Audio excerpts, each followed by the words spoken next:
to Best Year Ever 2025. And today is all about anti-fragility. What on earth does that mean? So as usual, we are going to have 10 big ideas to share with you.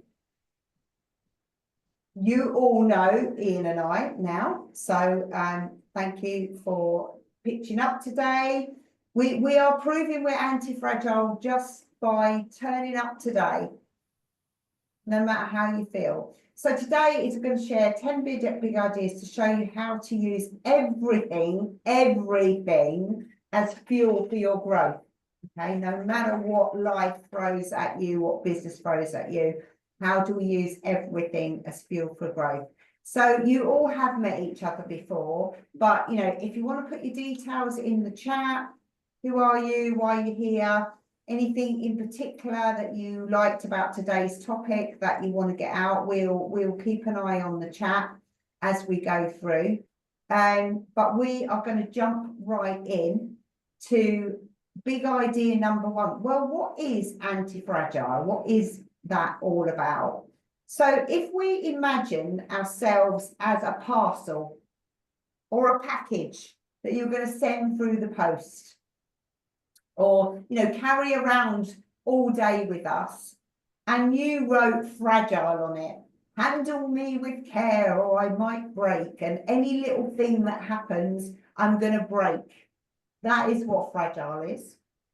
Robust means that, you know, you might be able to give me a bit of a battering, but at some point I'm going to break or blow up like the bomb, Kim. The bomb's probably pretty robust, but at some point you get it, or you'll trigger it and it will blow up. So that's robust. That's slightly better than fragile. But anti-fragile means that no matter what happens, you are going to be able to learn from it, to make that, you know, whatever it is that happens to that package, it's not going to break. It's going to bounce back. It's going to use it as fuel for growth, and it's going to be able to kind of win or learn in any moment. And I mean that like any moment, no matter how tragic or, you know, disappointing that moment might be. You know, we are filled with moments like that. You know, like life isn't easy, business definitely isn't easy, and there are always things that will go pear-shaped, that won't work the way we want it to, and that don't go as well as we'd like it to. And being anti-fragile means that it doesn't matter what's thrown at us, we can handle it. We can use it as fuel for growth. So that's what anti-fragile is all about, and that's big idea number one. So think about, what does this mean for you? And please drop in the chat. Ian, big idea number two. Hi, thank you. Challenges versus threats. We're also going to talk about confidence and something we call the race car workout. Now, challenges versus threats. I mean, psychologists will tell us that, you know, when the wind kicks up in our life, causes us problems, whether it be in our family life or our business world, we can really perceive that in two different ways. We can look at it, we can look at that challenge and think, yeah, okay, you know, let's bring it on. Is that going to be is that going to bring out the best within us? Or we can look at it as a threat and think, right, okay, well, I've got no chance here. This is just going to crush me. Now, if we see it as a challenge, we want to know really how are we going to deal with that challenge, and how is that potential threat going to affect our sort of overall well-being? Which really brings us to true confidence. Now, confidence, what does confidence actually mean? Confidence means with intense trust. We don't have that naive idea that we're going to go and get knocked around. And in life, yes, we will get knocked around, and it's really how we're going to deal with that. you can be naive and think to yourself, yeah, okay, I'll coast through life, everything's great, everything's perfect. I can deal with it all. I mean, that sort of fixed mindset, yeah, is very naive. So I think we need to understand really that if we've got a challenge, really what sort of threat is that to what we're actually doing in our lives, as I say, whether it's in our business or our family life. There's a great metaphor here that someone, a guy called John Elliott, said that I read it out here, the greatest performers eat stress like an energy bar.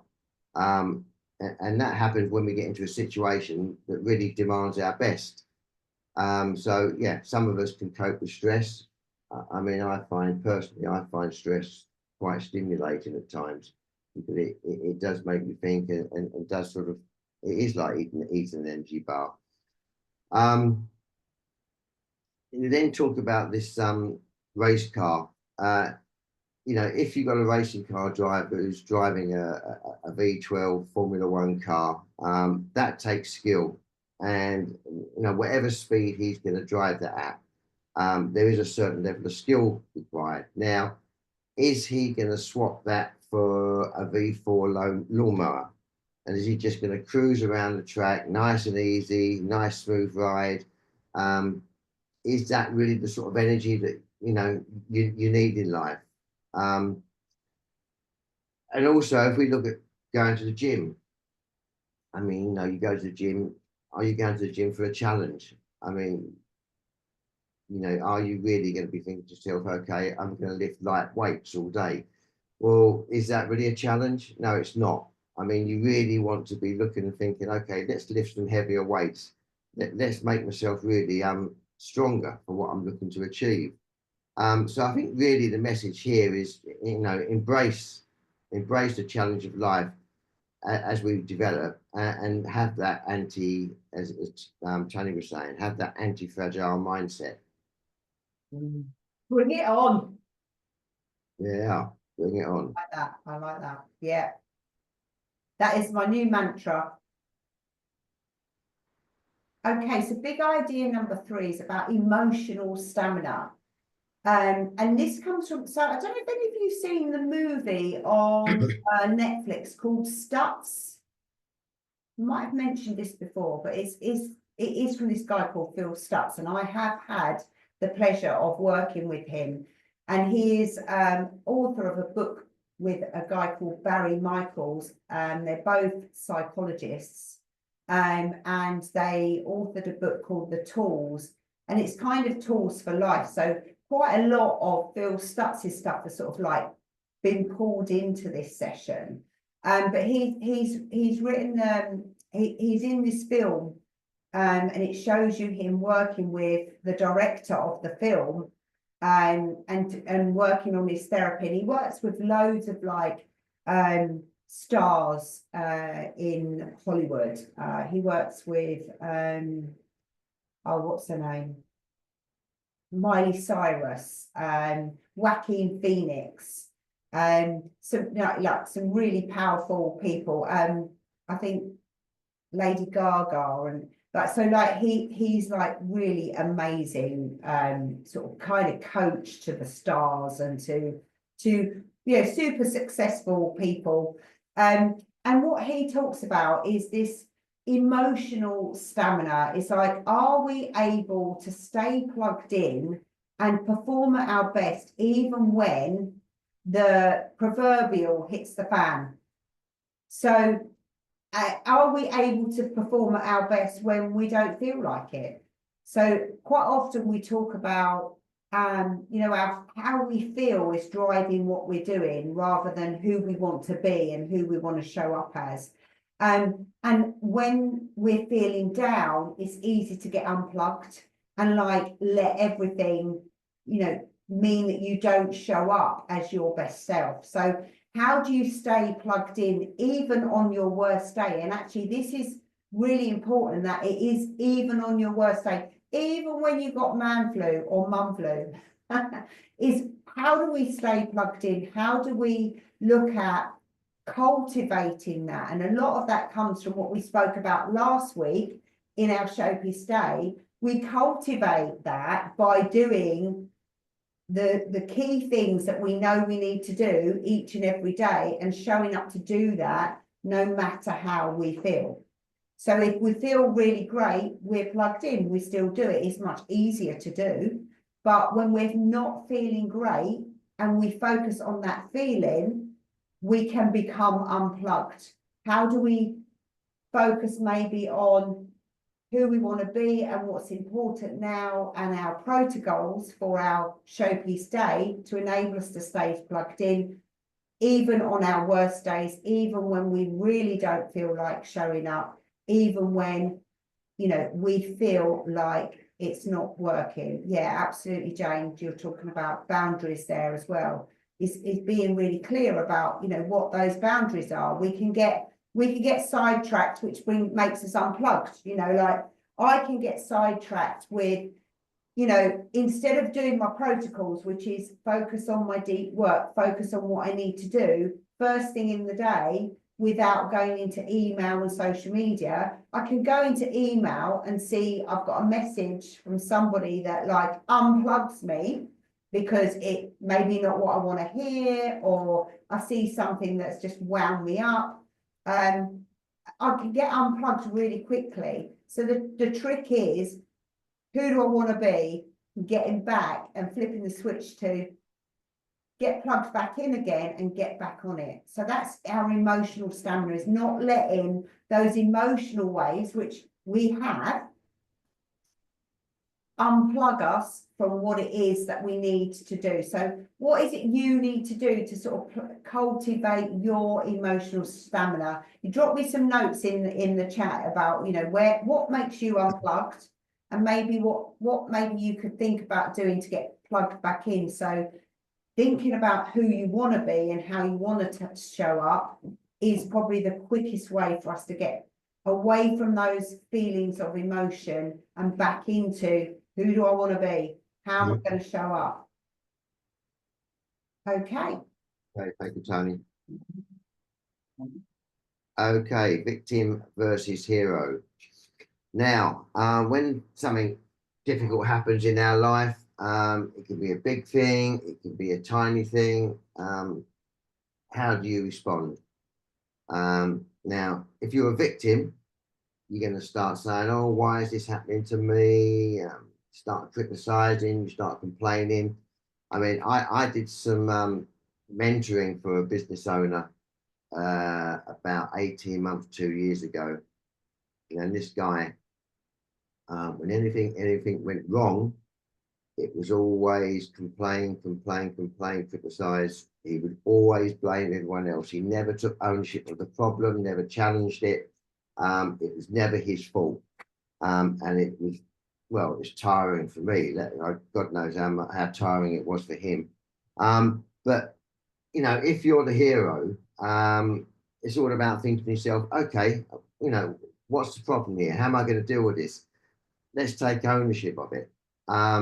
And how do I get around this? What needs to be done? And I think that's one of the one of the mantras of a hero. Now in life, we are going to have what we call glitches. You're running along, everything is great, and then you have a glitch. I mean, first of all, I think we've got to be realistic here. That's inevitable. And then that comes down to, you know, with our confidence, how we deal with those glitches in our lives. It's no good sort of saying, well, these things are never going to happen. They happen, and we have to deal with them. And it's how we deal with them, how we recover from those glitches each time, and how we can build on, I think, the strengths of our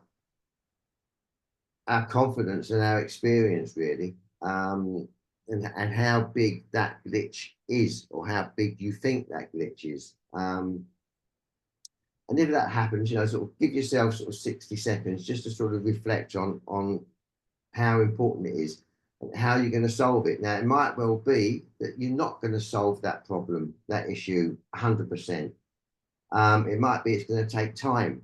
So just try and break it down and think, okay, why has it happened?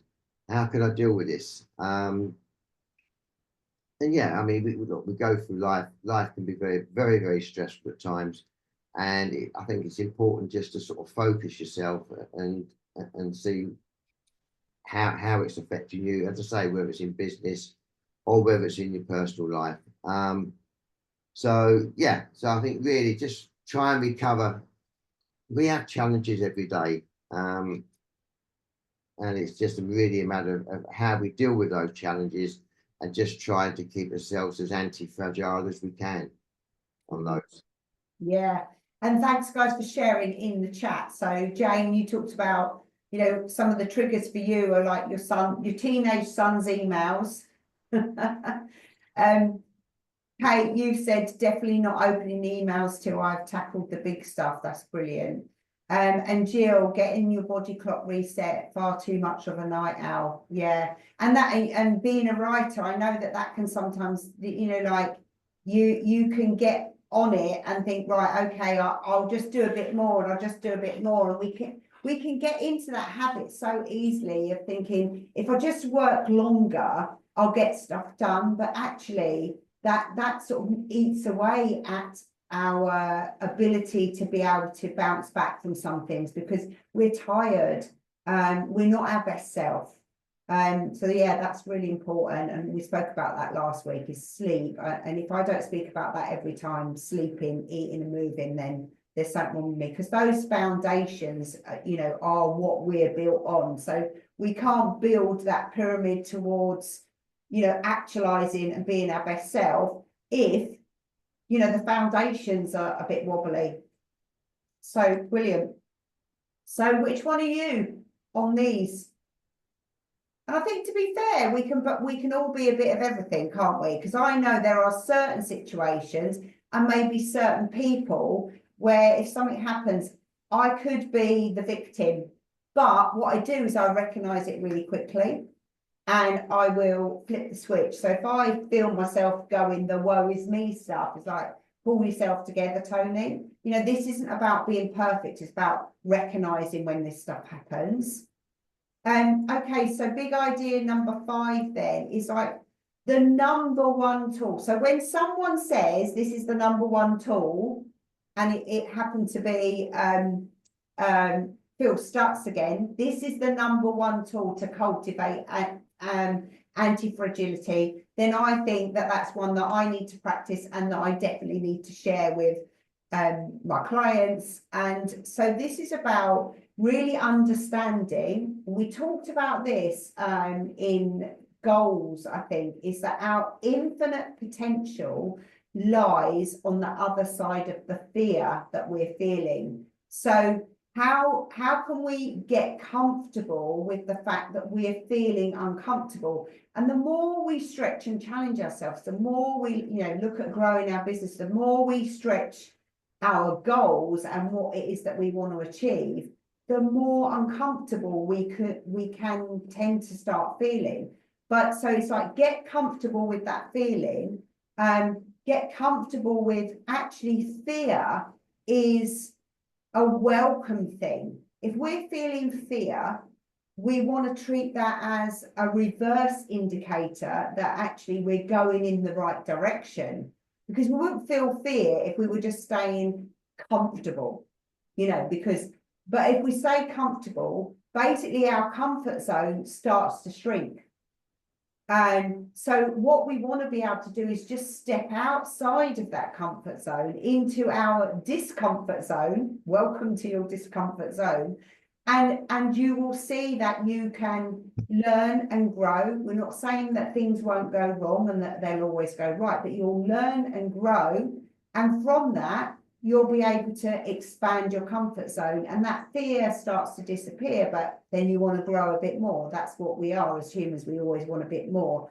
And, you know, our infinite potential is unknowable, but it is on the outside of the comfort zone, in the discomfort zone. So yeah, this is what Phil talks about in his number one tool, is that mantra, bring it on. And I quite often now will, you know, something's going wrong or something's not quite right, or I'm like thinking, Jesus, this is a bit scary. I have no idea where I'm going to go with this or how I'm going to get out of this or deal with it. So my mantra definitely now is like, feel the fear and do it anyway, but bring it on, okay? And what that does, it changes your psychology and your physiology by just treating that fear as something that's energizing, bring it on, you start to feel better. And so practice with that again. It's like not to say that you're not going to feel it, but you go, actually, something's cooking here. The reason I'm feeling this is something's cooking. Something is coming out of this that's going to take me in my comfort zone, but it's going to build me. I'm going to grow as a result of this. I've got something to learn. So, you know, some of you know that I'm, you know, a wee bit woo and spiritual. So I do see this as well as something making me fearful, something making me a bit uncomfortable means there's better on the other side of this. And there always is, no matter how bad I feel, there's something always better on the other side. So what is it that you maybe are feeling a bit of fear around? Where could you start to say, I'll bring it on. I'm going to go for this. This is a reverse indicator of I need to step out of my comfort zone in order to get to cultivate that anti-fragility, but also get towards my infinite potential. Okay, big idea number 6.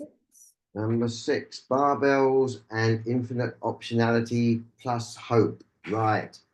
There are a couple of primary ideas if you want to build an anti-fragile mindset.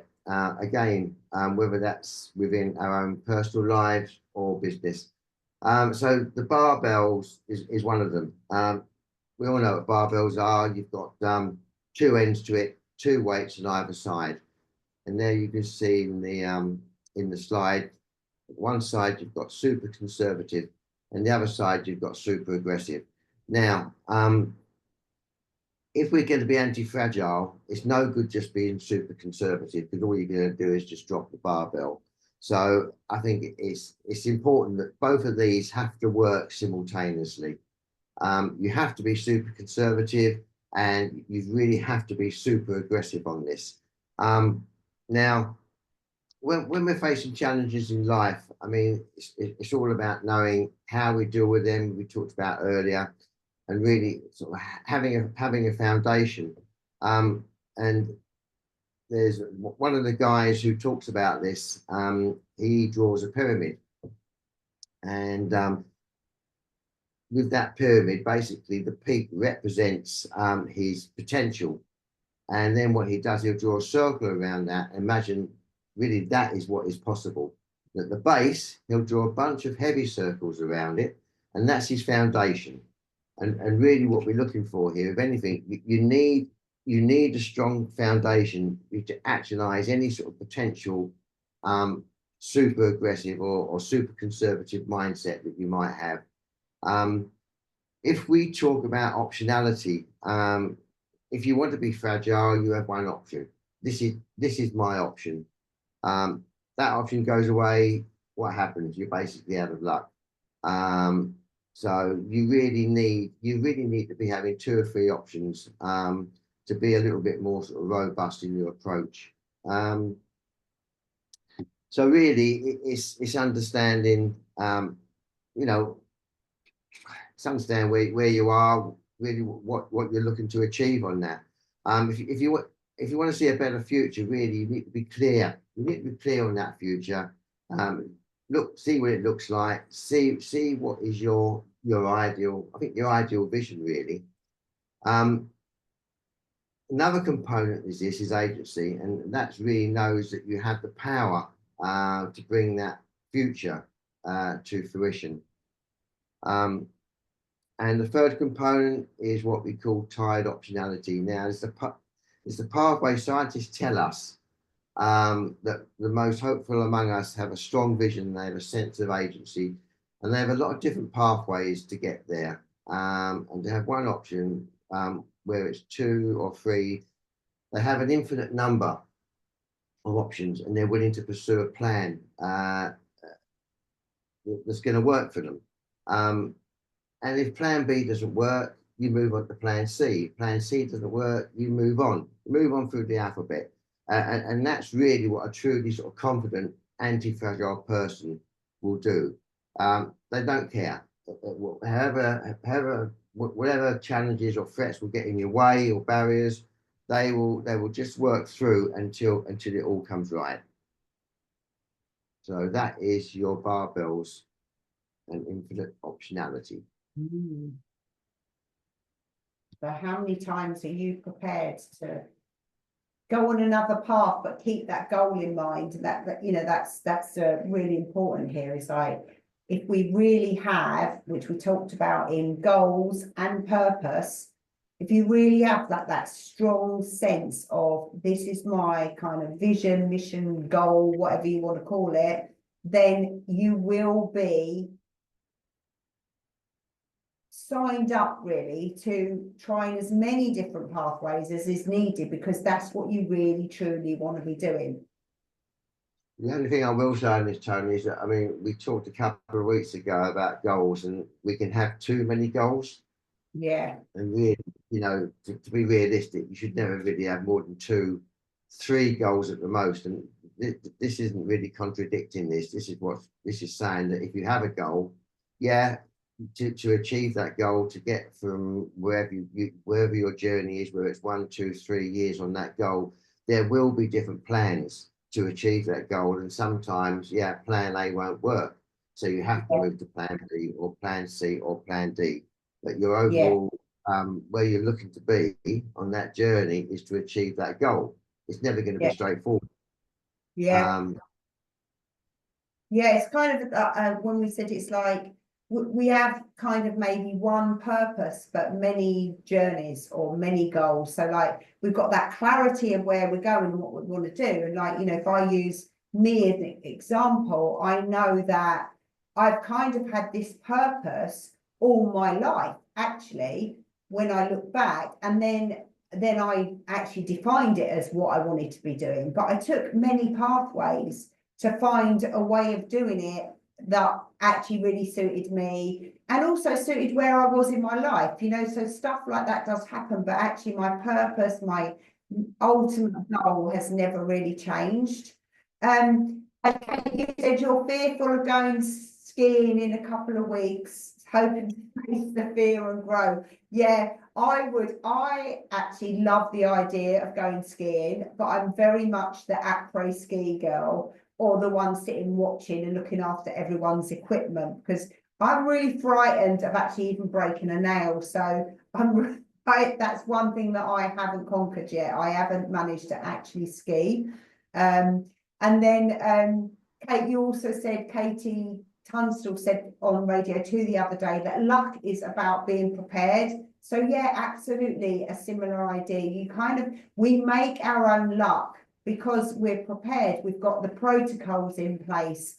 You know, we've got the options for dealing with things, and we spend the time looking at those if something's gone pear-shaped.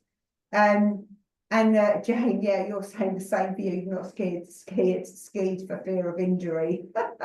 So, Kate, let us know how we get on that. I'm really, really excited for you on that. Yeah, it's one I've never conquered, but yeah.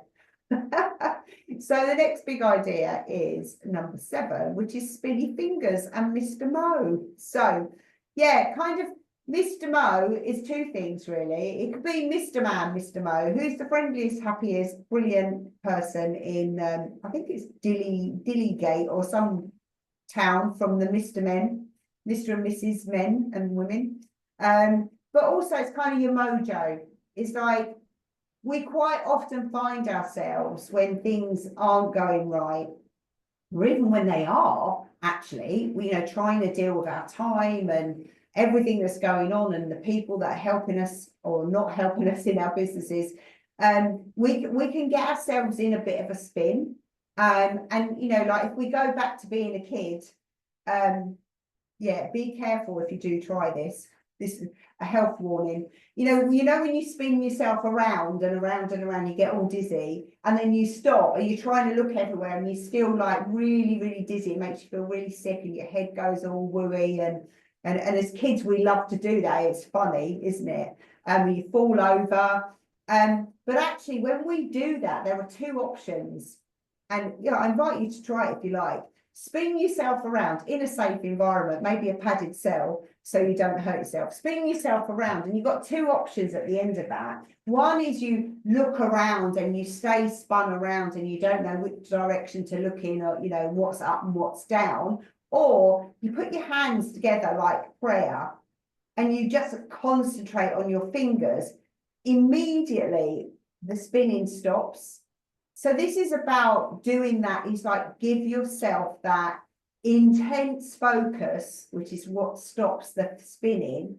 This is the way to get what we call equanimity. How do you get back to an equal standing and be able to then respond in a reasonable way, in the way that gives you that time that is, as that 60 seconds to think about, okay, what is it that I really want here, and what's the next thing that I have to do to get there? It stops the spinning. So yeah, get back to equanimity. So like, what are some things that you can do that recognize when you're kind of spinning out of control, either spiraling up or spiraling down? It's the same thing. You can spin out of control.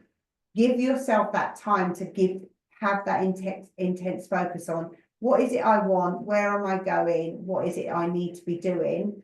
And then you can get back to equanimity much faster. And like sometimes, and probably now, we've planted the seed, is when this happens next. It's being able to flip that switch faster than you've done before that stops this happening. You're never going to stop the spinning out of control. There will always be the things where you feel like overwhelmed, there's too much to do and not enough time to do it, or kind of underwhelmed and maybe the people around you are not supporting you in the way that you want them to.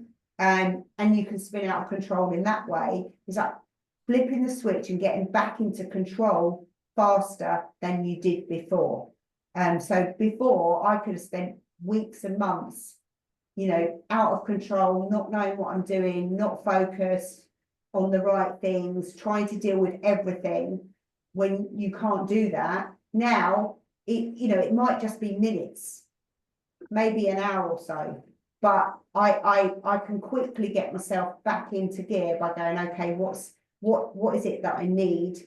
And that intense focus, stop for a minute or two and give yourself that time to get back to equanimity. And then we make clearer, stronger, more relevant decisions and in the direction of where we want to go. Hi Sarah, nice to see you. I'm assuming it's cold where you are because you've got a bobble hat on. So tell us what puts you into a spin. Put it in the chat. Okay, Ian. Okay, well, this is my favourite big idea actually. Win or learn. Okay, you can shoot an arrow at a target, you hit it, fantastic. But if you don't hit it, it's all about knowing what did you learn. And that's really the only thing that matters in this. We get in life, whatever we're doing within our business, we can have control. You don't have any control really over the ultimate outcome, but you do have control over the process. And that process is really doing your best and how you hopefully going to get to what you want to achieve. So when you don't win, or you don't get what you want in life, you get knocked around by life. The question is, what did we learn? What have we learned from this experience? And there was a gold medal rifle shooter called Lanny Basham. Lanny Basham. That's it. Thank you. And he wrote a great book on called Winning in Mind. And although he was great at what he was doing, there were certain times when he didn't perform. And what was important to him was, yeah, it's great winning all these medals, but when he didn't perform, he needed to know why. And that was very important. But why is that important? Because then obviously he learns, and then hopefully that will improve him going forward. And there's three questions really. The number one is always start. Why did you do well, even if it was just a total failure? If it is a total failure, you still did something well. I mean, just think about that. I mean, in the process of what you're doing, even if it was trying to get a new client on board, and you didn't succeed, just think back and think, okay, well, what went well in that? And all right, you didn't get the client, but just really learn from what's happened there. And just really congratulate yourself on the wins, even if it is a failure. The second thing is, what did you learn? What didn't go quite the way you wanted it to? And learn from that, do things a little bit different.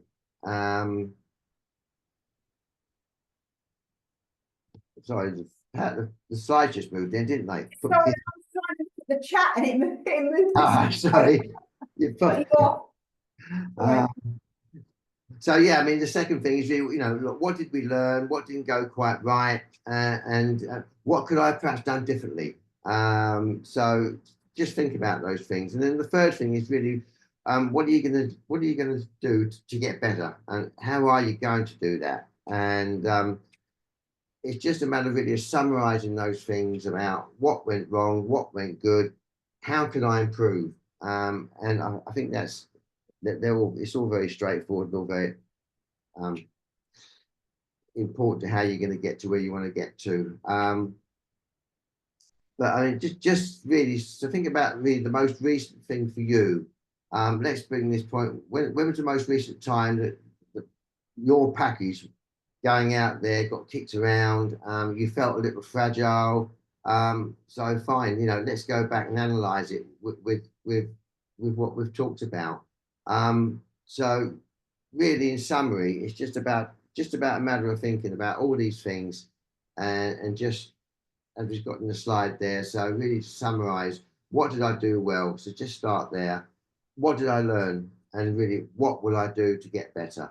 And even if you failed in what you wanted to achieve, if you look at those three things and you're comfortable with those, that's a massive learning point for going forward.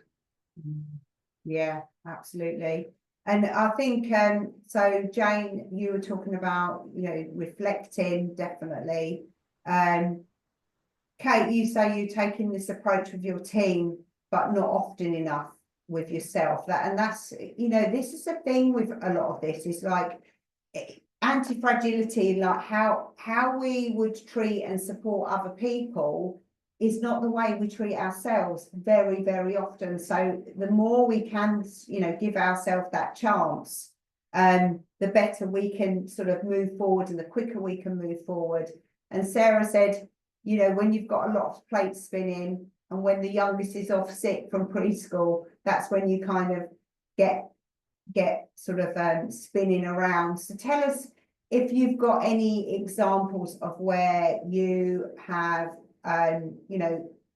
won or learned from something from it going wrong, and quite often it's good to look back at some of those things and definitely review them as you're going forward. I can't get rid of the chat now off my screen. There it is. All right, okay, so big idea number 9 then is... Sorry, can I just... Sorry, yeah? Sorry, I was on mute. Just say something on that. Is that you can also, and this when I learn from other people.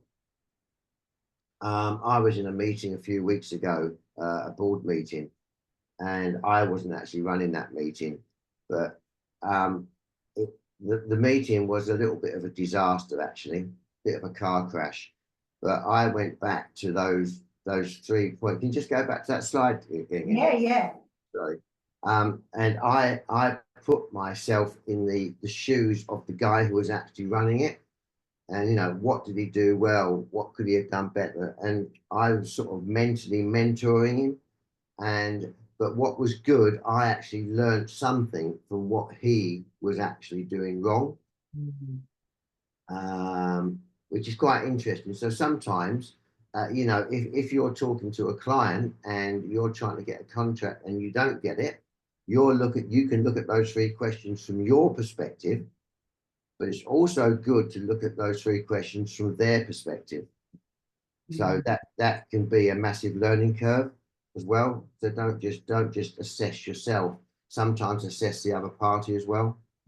Yeah, and that's a really good NLP technique. Yes. Is to put yourself in the other person's shoes. Yeah. So Sarah's saying, used to bother me, but now I think, well, at least I know I exist. They know I exist. Yeah, so like, or at least like worried about having a no from people, but as a business, because I'm a new business, they didn't even know that I existed before that. At least now they've seen me, they know I'm there, you know, might not have won the work, but at least they know I'm on the radar. Yeah, absolutely. Yeah, and you don't know that, you know, next time, I mean, I've used this before, like whenever I do like bids or tenders and I don't win, you know, obviously I'm disappointed, but I always go back to the buyer and I say, okay, could you give me some feedback, please? You know, what was it that I did well? What was it that I could do better? You know, what was it that the people who did win do that I didn't do? You know, was it about price or was it about other things? And I've learned some really great things. Sometimes it's actually worse though, you know, than losing, is knowing that you lost by 1 point. And I have had that a couple of times. Like I lost it by 1 point, and you're like, oh my God, you know, but it's still, what did that winner, what would I need to have done to get like that 2 points more to beat them? And that's been really, really helpful. And sometimes it's like, oh my God, that's so obvious. They did this in their sort of proposal and I didn't do that. And I'm like, when I heard it, it was so obvious that, you know, it was almost like palm plant in your face moment. Oh my God. But yeah, since then I've always done that kind of one thing in my bids. So anyway, yeah, can't control the outcome, but you definitely can learn from it. So big idea number 9 then is common humanity. I think one of the biggest problems that makes us really fragile is that we are so worried when things go wrong or not going right, or we failed at something. This is where I think the Americans have a little bit more, especially in business, they have a bit more of anti-fragility. Is like, if your business fails, excuse me, if your business fails, they wear that like a medal, you know, like they are going, yeah, well, I failed at this and I failed at that, and they're much more happy to talk about that than we are. But because we want to hide away, you know, my first business failed spectacularly. And you know, even now it still really hurts me, if I'm honest, but I have to kind of go, well, do you know what, that's given me a massive learning and a massive learning curve, like picking myself up, starting all over again, getting refreshed on what it is I want to do, building a brand new team, building a brand new offer, much more focused and aligned to what it is that I really want to do, but also being able to share that almost like I'm wearing it, like, you know, that scar is a medal that I can share with my clients who maybe are going through that as well, who I can empathize with, who, you know, potential clients can see, actually, she's been through this. So it, you know, I'm working with someone who've got the scars, who know what it's like to pick themselves back up and start again and still come out successful on the other side. And, you know, just as people go to war and, you know, they have a scar and they'll tell you the story about it, you know, it's like wearing it like a medal. We don't need to be ashamed by it. And actually, if we talk about those things in our business as they're happening, it's great social media fodder. You know, people really warm to you being human, you being real, you being authentic, you showing that bit of humility and being willing to show that actually not everything goes right for you, that you're not perfect. And that warms us to people like that, because it is about common humanity. And we all go through disappointment, it's inevitable. And actually, the more we start to develop ourselves and, you know, show up at things like this, actually, the more we become aware of the flaws that we've got and the things that are going wrong. And, you know, it again, it is a reverse indicator of we're ready to grow, we're ready to develop. So it's not because it's you, it's because we're human. To err is human, as they say. And this is where I love, I don't know if you've seen the advert, it's a little bit, it's quite old now. It's Michael Jordan for Nike, and he talks about failure. He talks about the amount of times he's failed is why he's successful. And that's what, you know, I love it. And it's got his, you know, deep gravelly voice in there about how he's failed. You know, he is in the Hall of Fame. I talked about this last session as well. He's in the Hall of Fame for being successful, but actually he talks about it's actually the failure Hall of Fame that he's in, that because that's what's his failures and how he learned from that is what built him. And you know, no matter how many winning shots he takes, it's something like only 1 in 3 that actually gets in the net. But we all remember people like that for their wins, and it's the failures that take them to the wins. So wear your failures and scars like medals. So let me know, what ones have you got? Put them in the chat. Number 10 then, Ian. Okay, right. Obstacles, OMMS, OMS. Obstacles make me stronger. Plus gritty boxer, plus post-traumatic growth.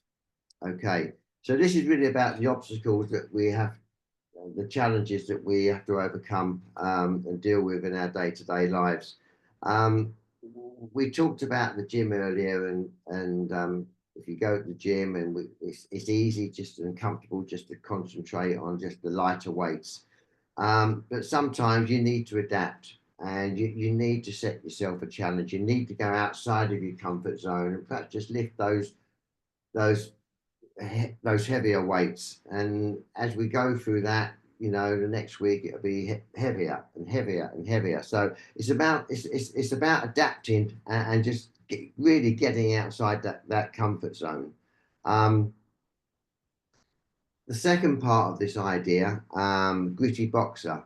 Now, they're the back in the day in the ancient Greek philosophers, they did something called pancreation.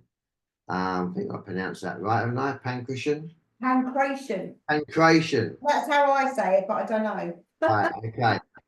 This was an Olympic sport, kind of boxing, no holds barred, kicking, a bit like martial arts, and it was all about really how strong they could be in this. Now, the thing is, it's easy. You go into a ring as a boxer, and look, there's no point in going into that ring. If we look at Muhammad Ali, for example, he knew he was going to get hit, and he knew what the consequences were in that. But the idea for him was to get in that ring and, yeah, get knocked down. He may get knocked down, but he'll get up again. But the whole point there was really the challenge versus what we talked about earlier, the challenge versus the threat. And, you know, he wanted a great, tough opponent to hit him hard. And with that, what was happening, that was a massive challenge for him. And with that challenge, that was just up in his game. So I always, it's not boxing, but I didn't start playing golf till I was probably in my mid-30s. And obviously I improved and I became quite a reasonable golfer. But I ended up playing at the local golf club when I was about 45 with the 18-year-olds because they were far, far better than me. But by playing with someone who, you know, I could learn off, and that to me was a great challenge. Although I never won, it didn't matter. It was the fact that, you know, I was prepared to put myself on the line now, and work with someone else. And it's, as you say, with this gritty box, it's all about being in the ring, and just taking on those challenges and taking the knockdowns, but really just getting up again. The final aspect of this idea is the post-traumatic growth. Now, with this, really, it's about going back again. We're looking again at obstacles back in our life. We see things that happen, horrific things that happen in our lives, and it's just coming back to what we talked about in the earlier slides, really. On that moment, how did you show up? How powerful were you in that moment? And getting back to, what did you learn? What could you have done better? How will you get there in the future to be better? So, I mean, really, sort of, if we sort of summarize all this up, and we look at the last 9 slides, it's really just understanding about what obstacles get in your way, what challenges and threats, how you're going to deal with those, how they might affect you emotionally, and just really wrapping all that up and thinking, okay, summarizing, how can I improve? What did I learn? And what can I do better? Yeah. Right. Excellent. Ian, we lost your picture mid-throw in that. So you've gone, your video's gone. I don't know. No? Yeah. But yeah, so Kim, you read somewhere that failure is success in progress. Absolutely. It was Einstein, but I don't know. I can't remember that. I can't. Yeah, it might have been. Yeah, but it's so true. It's like it is part of success. But we kind of, I don't know if it's just the UK or, you know, that, but we have this thing that if you failed, and kind of that's it. And it yeah, of course it hurts, but we don't flip the switch and have much more of a growth mindset around that. So Sarah, I wanted to laugh at that, what you said there. Half my work comes out of the kiln is a learning curve. But the other half that you show on social media looks beautiful. So yeah, absolutely nothing is perfect to start with. And I suppose the artist way and that creative way is actually probably more aligned to, you try something, you don't like it, you rub out a line, or you smash it up and rework it, or you know, think about how you might do that differently. And you learn that as you're developing and growing. So yeah, that's brilliant. So if any of you've got any questions, you can either pop up or come on, put your questions in the what am I talking about, chat. Jane, yeah, definitely, it gives you time to step back and do better. We need failure to learn, 100%. So yeah, we have an offer open for anyone who's part of this challenge, is that we have got a free business health check, which isn't actually normally free. It's £697. So what if you have the freedom that you dreamed of when you first started your business? Let's face it, that's why we usually start our business, because we want the time and money freedom, and we don't always have that even after we've been going for quite some time. So the health check really is designed to help you unlock that time, that clarity, that freedom. And together, what we'll help you do is pinpoint what's holding you back and help you create a clear plan.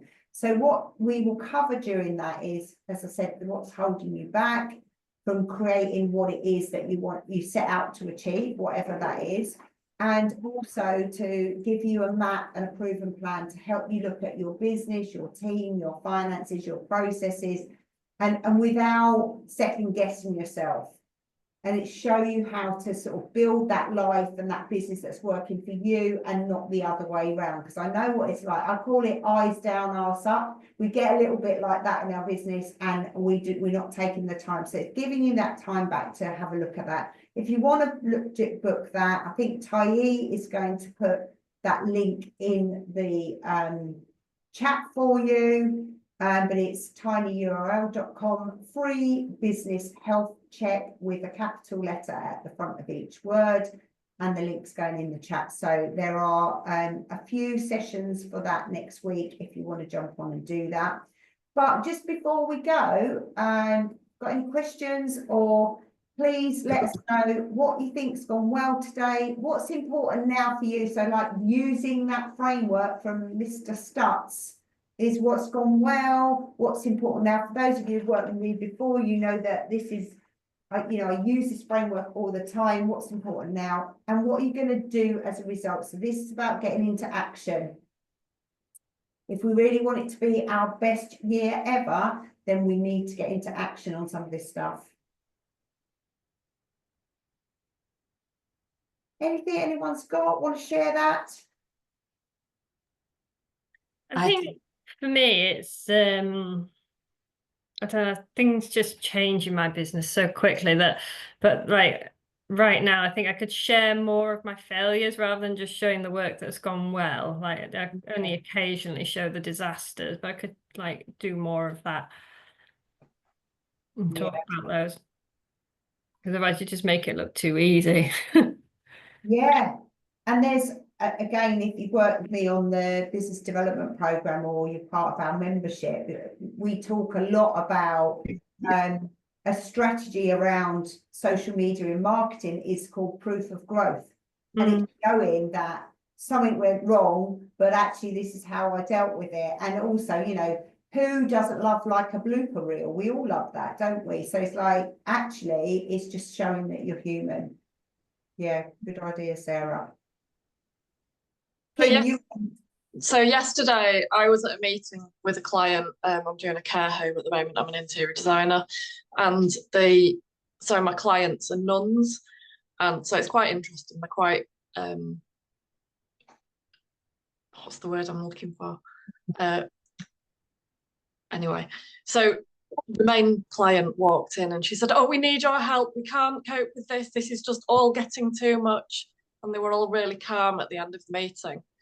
I'm going to ring her this morning when we've finished. When I've made my coffee, I'm going to ring her and I'm going to say to her, "Did we address?" Because I asked her kind of at the end of the meeting, but she's got this thing where she has to go for a lunch at a certain time, and we've just gone over that time by 5 minutes. So I'm going to ring her today and say, "Yesterday when you walked into the meeting, you said that you needed me. Did we cover off what you needed?" Because normally at the end of every meeting, she says, You've taught us something again today, and I come into these meetings thinking that I've got my head around everything, and then you do it again."